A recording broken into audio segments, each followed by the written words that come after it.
Welcome to my channel Phi Concepts CHM. This is the fourth part of conduction in semiconductors, where we will see about the extrinsic semiconductor, then charge densities in a semiconductor, then Fermi level in semiconductor having impurities.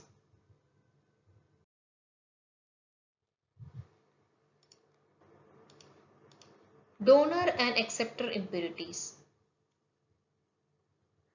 Impurities are added to a pure semiconductor to increase the number of charge carriers. When impurities are added from the third group, we get the p-type semiconductor. And when they are added from the fifth group, we get the n-type semiconductor.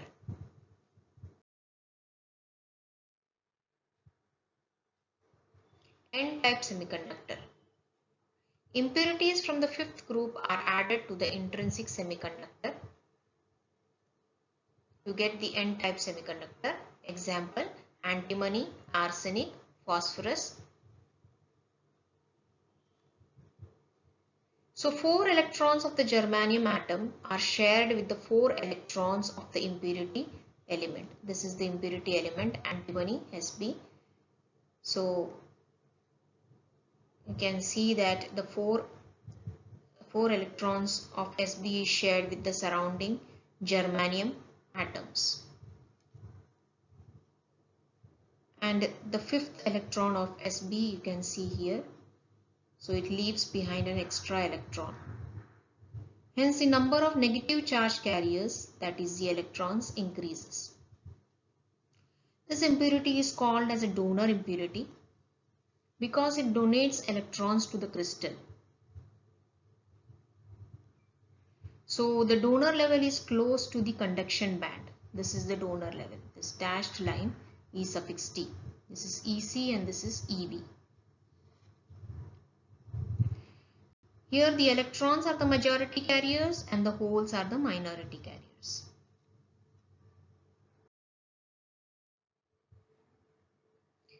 P-type semiconductor. Impurities from the third group are added to the intrinsic semiconductor to get the p-type semiconductor. Example, boron, indium, gallium, aluminium. 4 electrons of the germanium atom are shared with the 3 electrons of the impurity element. So here the impurity element is indium. So indium will share its 3 electrons with the surrounding 3 germanium atoms and leaves behind a hole surrounding every impurity atom. Hence the number of positive charge carriers, that is the holes, increases. The impurity here is called as an acceptor impurity because it creates holes which in turn accepts electrons. The acceptor energy level is close to the valence band. This is the acceptor energy level, E suffix A. It is close to the valence band. Here the holes are the majority carriers and the electrons are the minority carriers. Charge densities in a semiconductor. We'll write down Ni square as product of N into P, which we had seen in the previous video. N suffix T will denote as a concentration of the donor ions. N suffix A is the concentration of the acceptor ions. So we can write down the total positive charge density, which will be Nd. The donor atom donates 1 electron and becomes positive. So Nd plus P. And the total negative charge density is N suffix A plus N.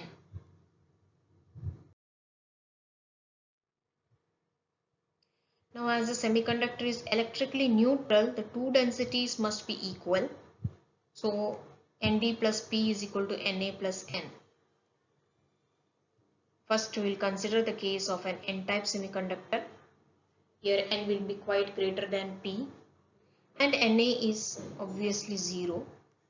Then N, that is by substituting these conditions in this equation, we will get N is approximately equal to Nd.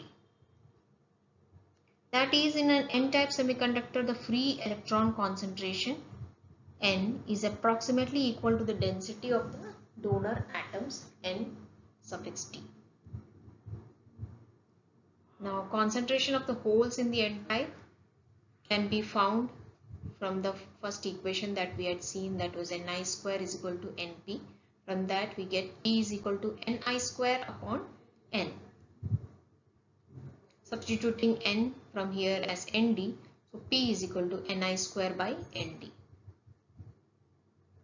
Now we will see the second case for a p-type semiconductor.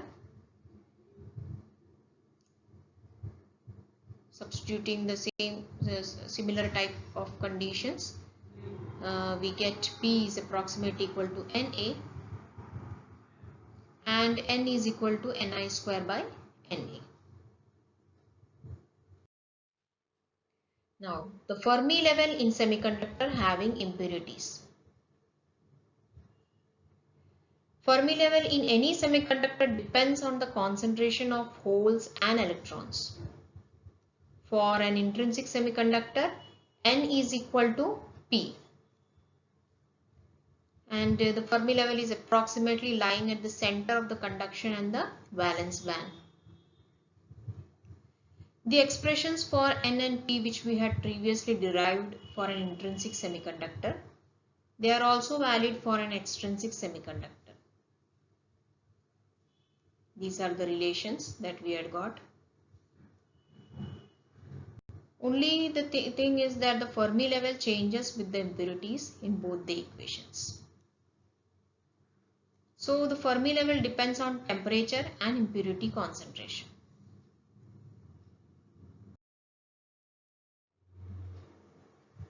To calculate the exact position of the Fermi level in an n-type semiconductor, substitute N is equal to Nd in the expression for N. That is, in this equation we'll substitute N is equal to Nd. So N is Nd. Rearrange the equation as Nd upon Nc is equal to e raised to Ef minus Ec by Kt. Taking log on both the sides, we get ln Nd upon Nc is equal to Ef minus Ec upon Kt. We have interchanged the numerator and denominator, inverted it. So here minus sign comes. So minus ln Nc upon Nd is equal to Ef minus Ec upon Kt. So Ef minus Ec is equal to minus Kt ln Nc by Nd. So we get the Fermi energy Ef is equal to Ec minus Kt into ln Nc upon Nd. Equation 1. Now same way we can find for p-type semiconductor. Substituting P is equal to Na in the expression for P. This is the expression for P.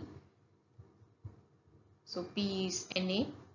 Rearrange the equation as Na upon Nv is equal to e raised to Ev minus Ef upon Kt. Taking log on both the sides, we get ln of Na upon Nv is equal to Ev minus Ef upon Kt.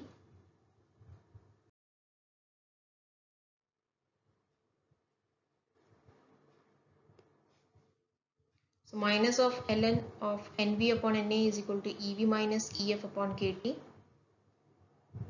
Then minus Kt into ln of Nv upon Na is equal to Ev minus Ef.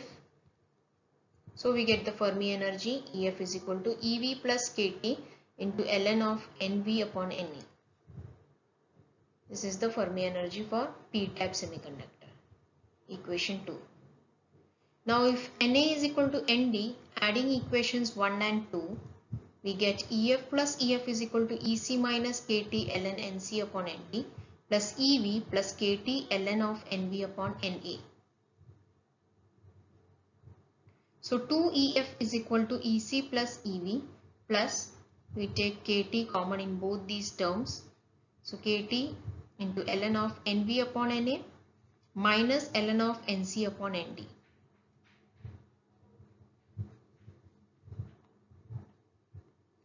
take this 2 on the other side in the denominator.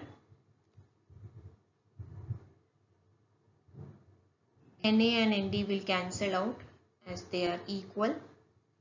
We've assumed Na is equal to Nd, so they will cancel out. So here we get ln of Nb upon Nc.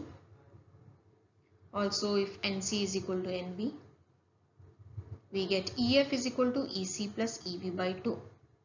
So this is we have verified for an intrinsic semiconductor. That is, the Fermi level lies at the center of the forbidden band.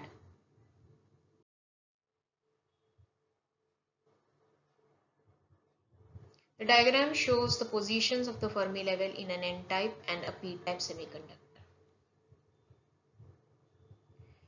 Now in an intrinsic semiconductor, the Fermi level is in the middle of the energy gap, indicating equal concentration of holes and electrons. Now if a donor impurity is added to the crystal, donor atoms will introduce isolated donor levels near the conduction band. So this is the donor level ED. The distance between the donor levels and the conduction band is very small, of about 0.01 eV.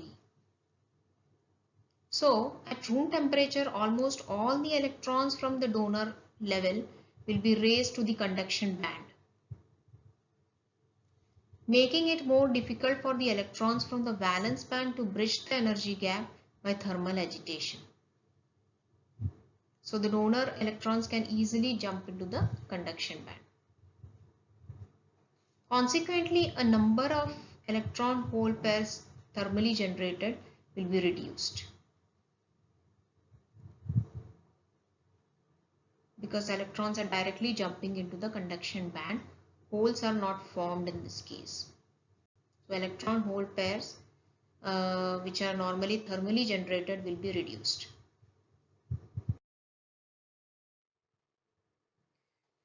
Now, Fermi level is a measure of the probability of occupancy of allowed energy states. The Fermi level in this case must move close to the conduction band, indicating that many energy states in the conduction band are filled by the donor electrons and fewer holes exist in the valence band. Thank you for watching this video.